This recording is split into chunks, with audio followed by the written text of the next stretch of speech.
तारीख 30 मई, दिन मंगलवार। ये बीबीसी हिंदी का पॉडकास्ट दिन भर पूरा दिन पूरी खबर है। मेरा नाम है प्रेरणा। मैं हूँ सुमिरनप्रीत कौर। पॉडकास्ट में आज बात गंगा में मेडल बहाने हरिद्वार पहुंचे पहलवानों से लेकर मणिपुर में जारी जातीय संघर्ष की।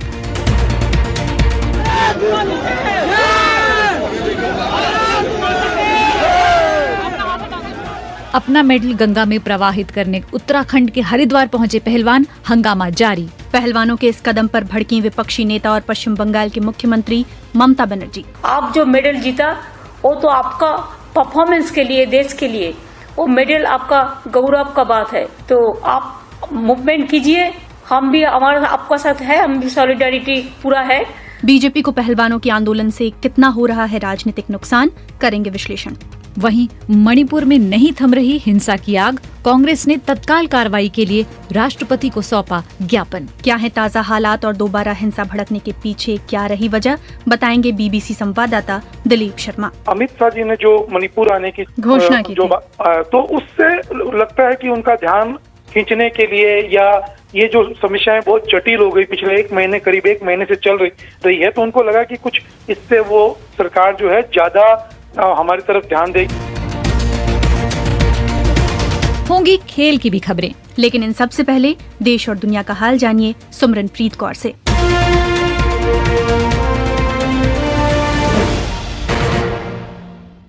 रूस के रक्षा मंत्रालय का कहना है कि यूक्रेन ने मॉस्को पर कई ड्रोन हमले किए हैं। मंत्रालय ने इसे एक आतंकवादी हमला बताते हुए कहा है कि 8 ड्रोन शहर में पहुंचे थे, लेकिन रूस द्वारा या तो उन्हें ध्वस्त किया गया या डाइवर्ट किया गया है। रूसी जांच समिति की प्रवक्ता स्वेतलाना पेट्रेंको ने कहा, Следователи Следственного комитета расследуют факты падения беспилотных летательных аппаратов। जांचकर्ता मॉस्को में इमारतों पर ड्रोन दुर्घटना की जांच कर रहे हैं। अभी तक किसी के जान जाने की खबर सामने नहीं आई है। शहर की आपातकालीन सेवाएं, आपराधिक जांचकर्ता और मॉस्को में रूसी जांच समिति के विशेषज्ञ दुर्घटना स्थल पर काम कर रहे हैं। अपराध में शामिल व्यक्तियों की पहचान की जा रही है। इसराइल ने भारत के साथ एक समझौते पर हस्ताक्षर किए हैं, जहां निर्माण और नर्सिंग क्षेत्रों में नौकरियों के लिए 10,000 श्रमिकों को इसराइल लाने की बात हो रही है। ये डील इस महीने की शुरुआत में इसराइल के विदेश मंत्री एली कोहेन की दिल्ली यात्रा के बाद हुआ। इसराइल और फलस्तीनियों के बीच बढ़ते तनाव को, साथ ही इसराइल और भारत के बीच घनिष्ठ संबंधों को भारत से कार्यबल को लाने के समझौते का एक कारण बताया गया है। भारत में अशोक गहलोत और सचिन पायलट की पार्टी अध्यक्ष मल्लिकार्जुन खड़गे से कई घंटों तक चली बैठक के बाद कांग्रेस ने राजस्थान विधानसभा चुनाव एकजुट होकर लड़ने का फैसला किया है। राजस्थान में जारी उठापटक के बीच कांग्रेस पार्टी के अध्यक्ष मल्लिकार्जुन खड़गे और राहुल गांधी ने राज्य के दोनों शीर्ष नेताओं के साथ मैराथन बैठक की है। दोनों नेताओं के बीच जो भी मुद्दे हैं, उनका समाधान आलाकमान करेगा। दिल्ली हाईकोर्ट ने मंगलवार को कथित शराब घोटाले से जुड़े केस में दिल्ली के पूर्व उप मुख्यमंत्री मनीष सिसोदिया की बेल याचिका को खारिज कर दिया है। जस्टिस दिनेश कुमार शर्मा ने याचिका को खारिज करते हुए कहा है कि सिसोदिया पर लगाए गए आरोप गंभीर हैं। दिल्ली के शाहबाद डेयरी मर्डर मामले में 20 साल के साहिल को दिल्ली के रोहिणी कोर्ट ने 16 साल की एक लड़की की चाकू से गोदकर हत्या के मामले में 2 दिन की पुलिस कस्टडी में भेज दिया है। इसी दौरान साहिल का एक और वीडियो सामने आया है जो बहुत वायरल हो रहा है। इस मामले पर दिल्ली के मुख्यमंत्री अरविंद केजरीवाल ने कहा, उसकी जितने भी कठोर से कठोर शब्दों में निंदा की जाए, वो लड़का पकड़ा गया है, उसको कठोर से कठोर सज़ा दिलाने के लिए दिल्ली सरकार जो है कोर्ट के अंदर बड़े से बड़ा वकील खड़ा करेगी। लेकिन ओवरऑल दिल्ली की लॉ एंड ऑर्डर सिचुएशन को लेके हम काफ़ी चिंतित हैं और हम एलजी साहब से निवेदन करेंगे कि हमारे काम हमें कर लेने दीजिए, आप अपने काम कीजिए। आपको संविधान ने जो काम दिए हुए हैं वो काम आप करें। और अमृतसर से कटरा जा रही बस के गहरी खाई में गिरने से 7 लोगों की मौत हो गई है। 4 लोग गंभीर रूप से घायल हो गए हैं।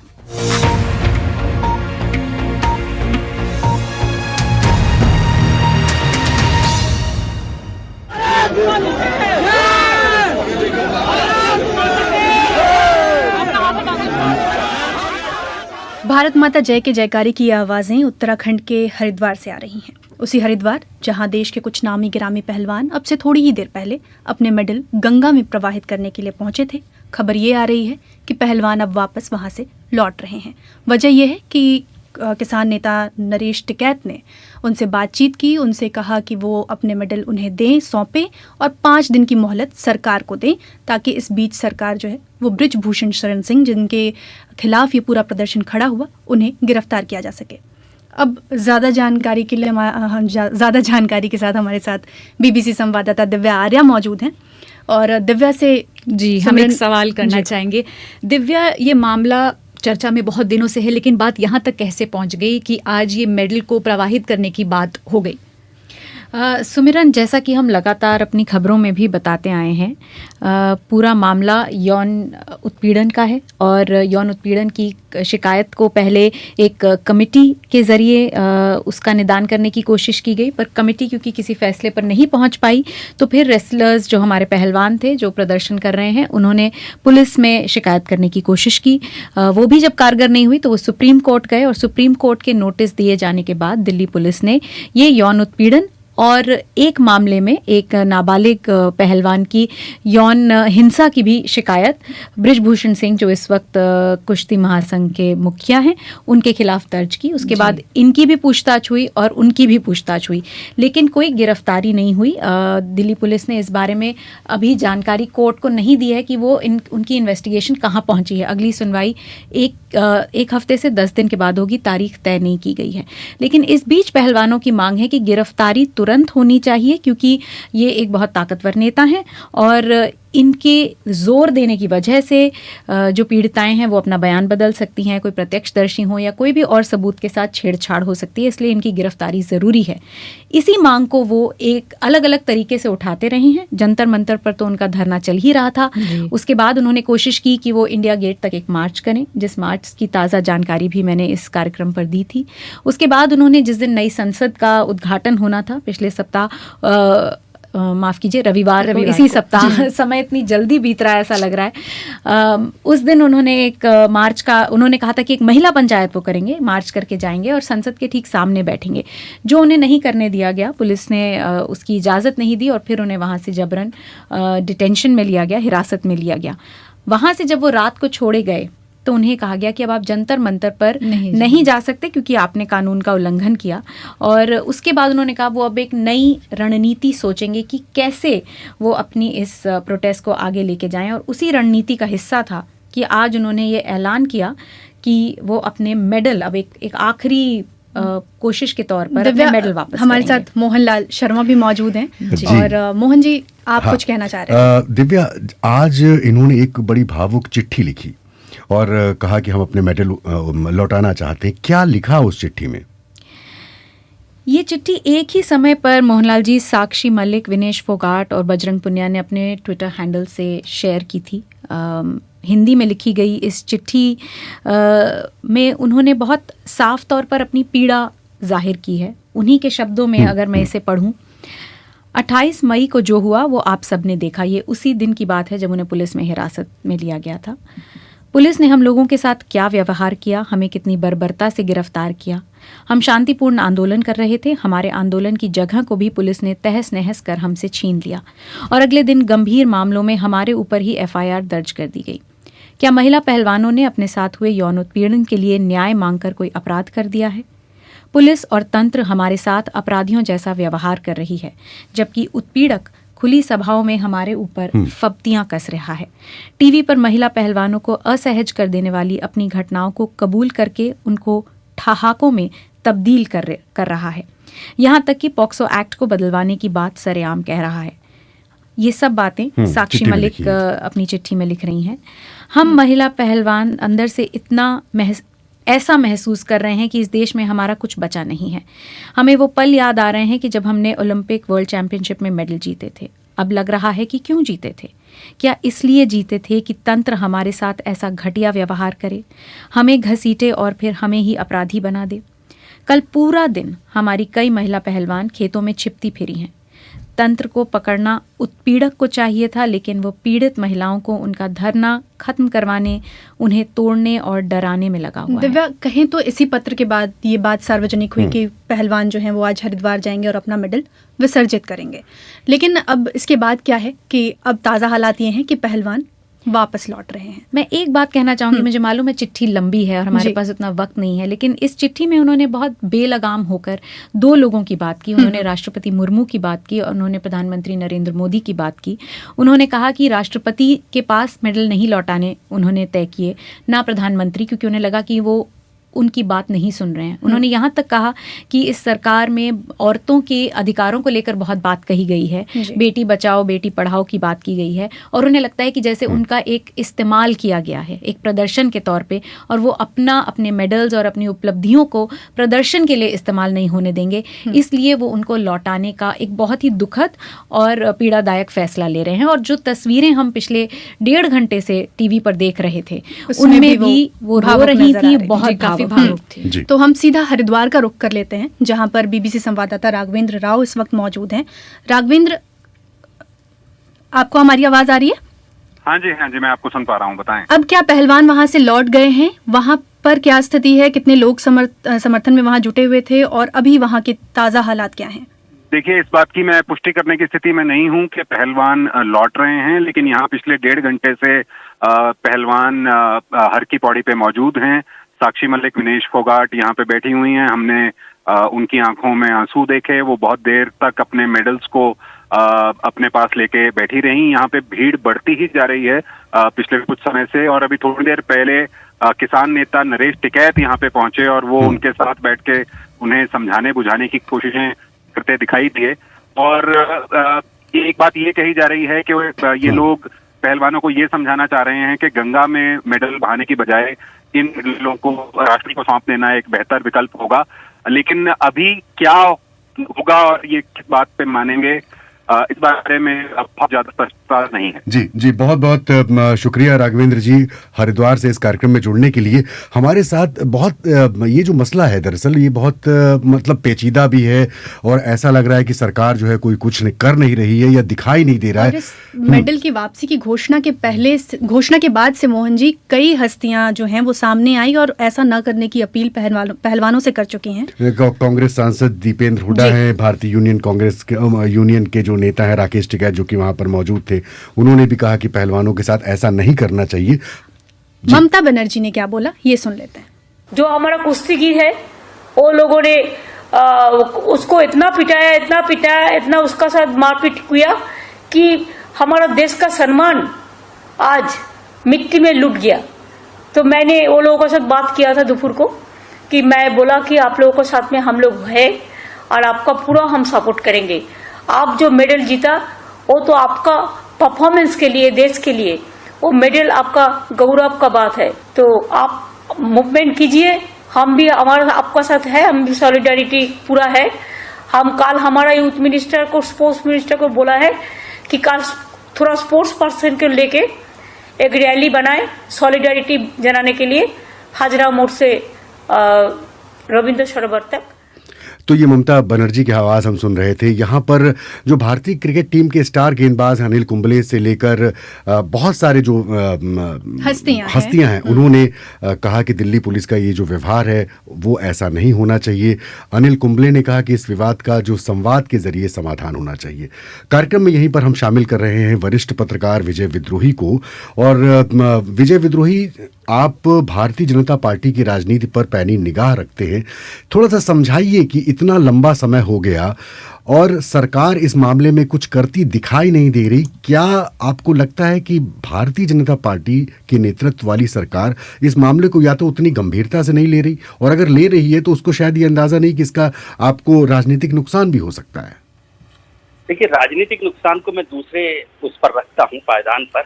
पहली बात है कि इसमें दो इशू हैं। एक है पॉलिटिकल इंसेंसिटिविटी, जिसे मैं मानता हूँ, और दूसरा है लॉ एंड ऑर्डर का, कि जो पुलिस है उसको राजनीतिक आकाओं की या पॉलिटिकल लीडरशिप के आदेश की जरूरत नहीं है। जब पोक्सो का मसला है तो क्या वजह रही है कि क्यों गिरफ्तारी नहीं हुई है, क्या इंक्वायरी चल रही है, दिल्ली जो पुलिस उसको देख रही है उसको सामने आना चाहिए था कि वो तुरंत अरेस्ट कर रहे हैं या क्या प्रोसेस उनका चल रहा है, वो बड़ी बात है। दूसरी बात है कि भारतीय जनता पार्टी हो या जो और लोग हैं, उनको इसको ज्यादा सेंसिटिव इशू के तौर पर देखना चाहिए। खासतौर से जब प्रधानमंत्री हमेशा खेलों की बात करते हैं, खेलो इंडिया की बात करते हैं, अपने जो पदक वाले लोग हैं, हमारे रेसलर्स हैं, खिलाड़ी हैं, उनके साथ वो निजी तौर पर भी संबंध रखने की कोशिश करते हैं, बात करते हैं, ध्यान रखते हैं। तो ऐसे में भारतीय जनता पार्टी को आगे बढ़ना चाहिए था और कोई अहम का विषय इसको नहीं बनाना चाहिए। विजय जी, सिर्फ एक टिप्पणी सरकार की ओर से आती है, जो कि खेल मंत्रालय के जो मंत्री हैं अनुराग ठाकुर, उन्होंने कई बार यही कहा है कि भाई आपके कहने पर हमने कमेटी बना दी, आपके कहने पर हमने ये काम कर दिया और FIR भी सुप्रीम कोर्ट के आदेश पर लॉन्च हो गई, अब कम से कम पुलिस की कार्रवाई करने दीजिए। संवेदनशीलता आप कह रहे हैं कि सरकार के काम में दिखाई नहीं दे रही, इसका पॉलिटिकल नुकसान आपको लग रहा है कि हो सकता है आने वाले समय में? क्योंकि खिलाड़ी जो हैं देश के खिलाड़ी हैं और एक नाराजगी बनती है लोगों के मन में कि भाई इस तरह से जो हमारे और बड़े खिलाड़ी हैं, जो ओलंपिक जीत रहे हैं, जो कॉमनवेल्थ जीत रहे हैं, जो एशिया जीत रहे हैं, जो वर्ल्ड कप जीत रहे हैं, उन लोगों को लेकर संवेदनशीलता का मसला है, महिलाओं का मसला है, महिलाओं के साथ सेक्सुअल हरेसमेंट का मसला है। तो इस सब पर उनको करना चाहिए और इसका नुकसान उठाना पड़ सकता है भारतीय जनता पार्टी को, ऐसा मुझे लगता है। लेकिन उनकी बात ठीक है कि पुलिस के लिए जो कार्रवाई करी थी, जो कमेटी उन्होंने बनाई थी, वो 2 कमेटी उन्होंने बना दी, उसकी रिपोर्ट का इंतजार करना चाहिए था। ये सब बातें औपचारिक होती है, लेकिन मैं कहता हूँ इससे आगे बढ़ना चाहिए। जिस तरह से प्रधानमंत्री जी खासतौर से ध्यान देते हैं, तो उसमें उनकी जो लोग काम कर रहे हैं उन्हें आगे आकर किसी भी, आज जो हरिद्वार की स्थिति आ गई है वो कतई आनी ही नहीं चाहिए, ऐसा मुझे लगता है। सरकार बृजभूषण सिंह के खिलाफ कार्रवाई या तो करना नहीं चाहती या हिचक रही है, कि या चूंकि बहुत कद्दावर नेता है शायद इस वजह से मतलब नाराजगी मोल नहीं ले सकते। लेकिन मैं कह रहा हूँ कि सरकार क्या करेगी, पॉलिटिकल पार्टी क्या करेगी, पुलिस क्या कर रही है? पुलिस को जो काम कानून के मुताबिक करना चाहिए था, क्या वो कर रही है? मैं पुलिस को पहले कदम पर दोषी मानता हूँ, यह समझता हूँ कि पुलिस को इस पर कार्रवाई करनी चाहिए थी, और वो अगर कार्रवाई हो जाती तो फिर कोई रोकने वाला नहीं था। मुझे नहीं लगता कि ऐसा रोका जाएगा। बड़े बड़े नेता भी आपने देखा है कि अरेस्ट होते हैं, जेल जाते, ये सब बातें होती हैं। पुलिस अपने जो कर्तव्य है, जो ड्यूटी है, उसको निभा रही है, ये सबसे बड़ा सवाल। विजय जी, क्या ये आंदोलन किसान आंदोलन की तर्ज पर आगे बढ़ रहा है? किसान आंदोलन की तरह से तर्ज पर आगे नहीं बढ़ रहा, मुझे बल्कि तकलीफ भी हो रही है कि हमारा देश जो है उस तरह से उनको सपोर्ट करते हुए नहीं दिखाई दे रहा। अभी बहुत समय तक तो बहुत सारे लोग उनके साथ खड़े ही नहीं दिखाई दिए, जो हमारी स्पोर्ट्स फ्रेटर्निटी के लोग भी हैं। और किसान एक बड़ी आबादी है, यहाँ पर खिलाड़ी हमारे उतनी बड़ी आबादी के नहीं हैं, लेकिन फिर भी इसकी नाराजगी, इसका असर ज्यादा हो सकता है। इसको आबादी या नंबर से मत देखिए। विजय जी, मैं एक आखिरी सवाल ये पूछना चाहती हूँ कि 5 दिनों का अल्टीमेटम दिया गया है, इन 5 दिनों में क्या समाधान अब निकलेगा? इतना जल्दी मुझे नहीं लग रहा, क्योंकि इतने समय से ये सब काम चल रहा है। अल्टीमेटम भी बहुत सारा दिया और ये सब काम हो, मुझे लगता है कि जब तक ऊपर लेवल पर वो नहीं होगा, पहल नहीं की जाएगी, तब तक ये नहीं होगा। जी, बहुत बहुत शुक्रिया विजय जी इस कार्यक्रम में शामिल होने के लिए। प्रेरणा। और शुक्रिया आपका भी मोहन जी, कार्यक्रम के पहले पड़ाव में शामिल होने के लिए। अब वापसी हमारी और सिमरन की होती है कार्यक्रम में, और हम कार्यक्रम में आपको आगे सुनाने वाले। और कुकी जो है वो कहते हैं कि उनको एसटी का अगर मिल गया तो हमारी जमीनें वो हमसे छीन लेंगे। इसलिए दोनों में जो भरोसा है वो कायम करने में अभी काफी वक्त लगेगा। मणिपुर में एक बार फिर से जातीय हिंसा भड़क गई है। ताज़ा हालात क्या हैं, ये सब कुछ हम विस्तार से आगे बताएंगे, लेकिन उससे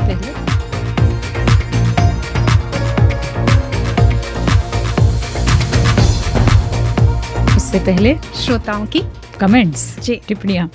तो मैं YouTube से शुरुआत करूं तो कई लोग हैं जो पहलवान से जुड़ी इस खबर की बात कर रहे हैं। मीना राज हैं जो कह रही हैं कि ये मेडल वापसी का जो पूरा मुहिम है ये पहले भी हो चुका है। मदन लाल लंबोरिया हैं जो कह रहे हैं कि ये जो चुप्पी है बहुत दुखद है, मानवाधिकार आयोग हो चाहे राष्ट्रीय महिला आयोग हो। निशा यादव हैं जो साक्षी के लिए अपनी इमोशंस प्रकट कर रही हैं इमोजी के ज़रिए, और विनेश फोगट के लिए भी। वहीं शंभू सिंह हैं जो कह रहे हैं सरकार को दोनों पक्षों का जबरन नार्को टेस्ट करना चाहिए और फिर असली बात सामने आएगी। और पंकज कुमार हैं जो कह रहे हैं कि ब्रजभूषण शरण सिंह को देश का सर्वोच्च सम्मान कब मिलेगा, ऐसा वो पूछ रहे हैं। वहीं तौहीद अहमद लिखते हैं कि पदक विजेता खिलाड़ियों के साथ ऐसा व्यवहार दुखद है। वहीं मनोहर चमोली मनु कहते हैं कि चाहे कुछ भी कहिए, जनता की ध्वनि को सत्ता के मद में कुंद किया जा रहा है। अब आगे बढ़ते हैं। आप सुन रहे हैं BBC हिंदी का पॉडकास्ट दिन भर, पूरा दिन, पूरी खबर।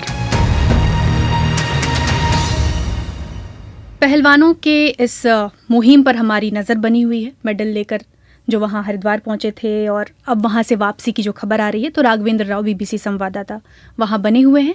हम अपडेट आपको आगे भी देते रहेंगे। कार्यक्रम में अगर कुछ ऐसा बड़ा हो जाता है, कुछ ऐसी बड़ी खबर आती है तो वो भी, और नहीं आती है तो आगे आपको हमारे बीबीसी हिंदी के पन्ने पर ये खबर आपको मिलती रहेगी। अब कार्यक्रम के दूसरे पड़ाव पर हम हैं और बात कर रहे हैं देश के उस हिंसाग्रस्त राज्य की जहां हालात बद से बदतर होते जा रहे हैं। जी प्रेरणा, बात हो रही है मणिपुर की, जहां से आपको याद होगा कि बीते दिनों हिंसा की खबर सामने आई थी। हिंसा 2 जातीय समुदायों के बीच, और अब बीते रविवार को एक बार फिर प्रदेश में बड़े पैमाने पर हिंसा हुई, जिसमें एक पुलिस अधिकारी समेत कम से कम 5 लोग मारे गए, जबकि 30 से अधिक घरों को जला दिया गया। यहाँ तक कि सुमरन, बीजेपी के एक विधायक के घर में भी तोड़फोड़ हुई और उनकी 2 गाड़ियों को जला दिया गया। इम्फाल ईस्ट और वेस्ट जिले समेत कई अन्य इलाकों में व्यापक हिंसा हुई और ये घटनाएं तब हुई जब ठीक एक दिन बाद यानी 28 मई को हिंसा दोबारा भड़की और 29 मई को केंद्रीय गृह मंत्री अमित शाह का मणिपुर दौरा जो है वो शुरू होने वाला था। खैर, गृह मंत्री सोमवार को मणिपुर की राजधानी इम्फाल पहुंचे। वो 3 दिनों तक यहाँ रहेंगे और यहाँ आने के पीछे मकसद साफ है प्रेरणा, जातीय हिंसा के कारण पैदा हुई स्थिति का आकलन करना। सोमवार देर रात को वो इम्फाल पहुंचे। उन्होंने हिंसा के संबंध में प्रदेश के राज्यपाल अनुसुईया यूकी से मुलाकात की और वहीं राज्य के मुख्यमंत्री एन बीरेन सिंह और उनके कई वरिष्ठ अधिकारियों के साथ एक के बाद एक बैठक की। आज भी बैठकों का दौर जो है वो जारी रहा। वहीं गृह मंत्री ने मंगलवार को पहाड़ी जिले चुरा चांदपुर के उन इलाकों का दौरा किया जहां से हिंसा की शुरुआत हुई थी। सुमरन, इन हिंसाग्रस्त इलाकों में जनजातीय लोगों के हाथ में जो प्ले कार्ड थे उन पर लिखा था केवल केंद्र ही समाधान ढूंढ सकता है। और आज केंद्र सरकार ने मणिपुर में जातीय हिंसा में मारे गए लोगों के परिवारों के लिए 10 लाख रुपए मुआवजे की घोषणा भी की है। लेकिन प्रेरणा, कहा जा रहा है कि राज्य में अभी भी हालात तनावपूर्ण हैं। सोमवार को भी कुछ जगहों से हिंसा की खबरें सामने आई थी। ऐसे में आज ताज़ा हालात क्या हैं और दोबारा हिंसा भड़कने के पीछे क्या वजह रही है, यही समझने के लिए अब से कुछ ही देर पहले हमने बात की बीबीसी संवाददाता दिलीप कुमार शर्मा से, जो मौजूद गुवाहाटी में हैं, लेकिन उनकी नज़र इस पूरे घटनाक्रम पर बनी हुई है। देखिए, मैंने कई लोगों से बात की, वहाँ ह्यूमन राइट्स के वहाँ जो लोग काम करते हैं उनसे बात की। ये पता चला कि रविवार को जो 3 तारीख को बहुत बड़ी हिंसा हुई, 4 तारीख तक चली, लेकिन बाद में छोटी छोटी घटनाएं हुई, लेकिन रविवार को अचानक बहुत बड़ी घटना हो गई। 30 से अधिक घर जल गए, 5 लोग मर गए, 2 पुलिस अधिकारियों को मार दिया गया। तो इस तरह की जो घटना हुई उसका एक कारण ये कुछ लोग बता रहे हैं कि भाई जो अमित शाह जी ने जो मणिपुर आने की जो घोषणा की जो बात की थी, उससे लगता है कि उनका ध्यान खींचने के लिए, या ये जो समस्याएं बहुत जटिल हो गई पिछले करीब एक महीने से चल रही है, तो उनको लगा कि कुछ इस तरह से कुछ समूह है जिनको लगता है कि इससे वो सरकार जो है ज्यादा हमारी तरफ ध्यान देगी और ज्यादा फैसला लेगी, इस तरह का मतलब लोगों का कहना है। लेकिन ये जो हिंसा जो है ना मणिपुर में, जो सबसे बड़ी दिक्कत है कि कर्फ्यू है, इंटरनेट पूरी तरह से बंद है 3 मई के बाद से, और वहाँ क्या कुछ हो रहा है उसकी जानकारी भी सरकारी जो अधिकारी है वो सीधे तौर पर कोई आंकड़ा जारी नहीं करते। इसीलिए वहाँ जो गांव के जो लोग हैं उनसे बात करने पर पता चलता है कि भाई जो हिंसा है वो वहाँ लगातार हो रही है। और यानी अभी भी हालात तनावपूर्ण वहाँ बने हुए हैं। हाँ, वहाँ अभी भी हालात तनावपूर्ण है। हालांकि जो पूरे घटनाक्रम पर जो मैं नजर रख रहा हूँ, कल से ये इस तरह की बात आ रही है कि जो केंद्रीय गृह मंत्री है, क्योंकि जो कुकी जनजाति के जो 10 विधायक हैं और कुकी जनजाति के संगठन है, वो उन्होंने साफ कहा है कि हमको मणिपुर के बीरेन सिंह जो मुख्यमंत्री है उनकी सरकार पर भरोसा नहीं है। अब केंद्र सरकार ही जो समाधान निकालना वो निकालेगी, और राष्ट्रपति शासन लगाने की भी मांग की है उन्होंने, और वो पूरी तरह से पहाड़ी जिलों के लिए एक अलग प्रशासन की मांग कर रहे हैं, जिसमें मणिपुर सरकार का कोई दखल अंदाज नहीं होगा। ये दिलीप कुमार शर्मा को आप सुन रहे थे। सुमरन, मैतेई समुदाय और कुकी जनजाति के बीच 3 मई से शुरू हुई इस हिंसा में 75 से अधिक लोगों की जान गई है। हिंसा के कारण 35,000 से अधिक लोगों को विस्थापित होना पड़ा है। इनमें से ज्यादातर लोगों ने पड़ोसी राज्य असम का रुख किया है। वहीं कुछ देश की राजधानी दिल्ली भी पहुंचे हैं। इन्हीं में से कुछ लोगों की कहानी जाननी चाहिए BBC संवाददाता बुशरा शेख ने। मणिपुर से भागकर आई वोयला पिछले 10 दिन से दिल्ली के पालम इलाके में है। वहां जारी हिंसा के चलते घर छोड़कर आए करीब 80 लोग इस इमारत में आसरा लिए हुए हैं। ये लोग कुकी जनजाति से आते हैं। वोयला इन्हीं में से एक है और अपने 2 बच्चों के साथ यहाँ रह रही हैं। हस्बैंड पोस्टिंग उधर है, मणिपुर में है, वो पुलिस में है। To look after 2 kids is not easy because I won't be able to work because he's still small. राज्य में 3 मई से शुरू हुई हिंसा के बाद हजारों लोगों को अपना घर छोड़ना पड़ा है और अब तक 75 से ज्यादा लोगों की जान जा चुकी है। इनमें कुकी जनजाति और मैतेई समुदाय के लोग शामिल हैं। दरअसल मणिपुर में मैतेई समुदाय अपने लिए अनुसूचित जनजाति का दर्जा चाहता है, लेकिन पहाड़ों में बसी मान्यता प्राप्त कुकी नगा जनजाति के लोग इसका विरोध कर रहे हैं। राज्य में जारी हिंसा से प्रभावित पालम की इस इमारत में शरण लिए एक युवा अपने दोस्त को याद करके भावुक हो जाते हैं। वो 15 साल बाद अपने दोस्त से मिले थे, लेकिन फिर हिंसा के चलते वो दिल्ली भाग गए और उनका दोस्त वहीं रह गया। पाउज मांग होकिप कहते हैं, It has been more than 15+ years that I have not seen him. The day I met him, 15 साल बाद मैं उससे मिला था। जिस दिन हम मिले थे उस दिन हमने कई बातें की, हमने जिंदगी की बात की। शाम करीब 5:30 बजे उसने कहा मुझे जाना है, काम है, और वो चला गया। उस रात उसका पूरा गांव जल चुका था। मुझे उसकी मौत की खबर 2 दिन बाद मिली। मैं अपनी माँ से बात कर रहा था तो उसने मुझे बताया कि तुम्हारे दोस्त की मौत हो गई है। वहीं 21 साल की ईथर MA की पढ़ाई कर रही थी, लेकिन उन्हें सब छोड़कर अपने परिवार के साथ यहाँ आना पड़ा।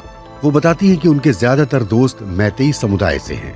वो अपने भविष्य और दोस्तों को लेकर चिंतित हैं। मैं, मेरी दीदी और मेरी 2 छोटी बहन और छोटा भाई और मेरी मम्मी आए।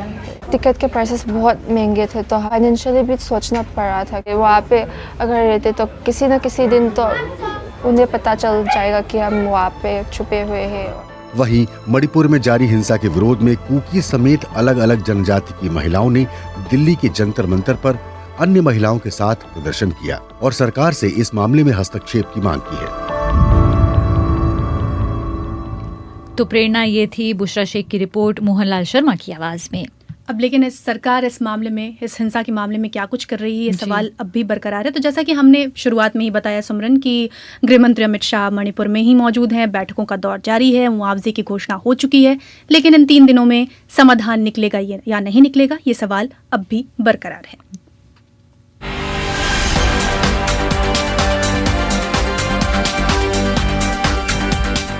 और खेल की खबरों के साथ स्टूडियो में पहुंच गए हैं आदेश कुमार गुप्त।